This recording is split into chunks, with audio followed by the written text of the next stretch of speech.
चलतु तैयारी करवा अरुआ डालमा सब परिबा कटाई रखाई। एबे कुकर रे किछि पानी दबा से सब परिबा पकई सारला परे धोईकी रखिथिबा बुट डाली हरड़ डाली आ मुग डाली को पकेइबा। सब प्रकार परिबा पकई देबा से गाजर अमृतभंडा कखारू झुडंग आलू बीन्स बैगण कोबी भी पकाई। शेष में बंतल कदली पकेबा जोटा को कि काटिकी हलदी पानी रे कला न होबाई बतुराई रखाई। किसी टमाटर पकईदबा अदा और कंचा लंका दबा हेले भल बास्ना आसब। एबे से किसी हलदी पकेबा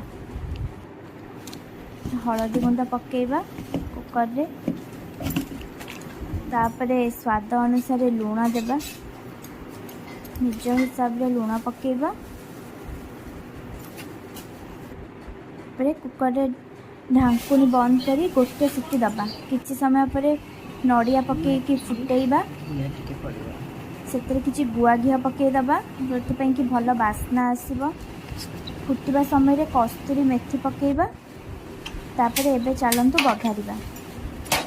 कड़ई गरम करबा से किछि गुआ घी देबा। गुआ घी जो डालमाटा बहुत ही भल बास्ना आए।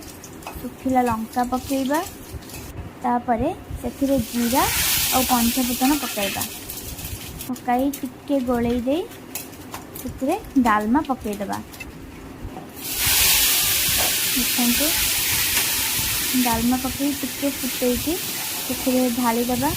सब डालमा रे सांगे सांगे घोड़ाणी बंद करदबा जो टे बास्नाटा ता भीतर रही।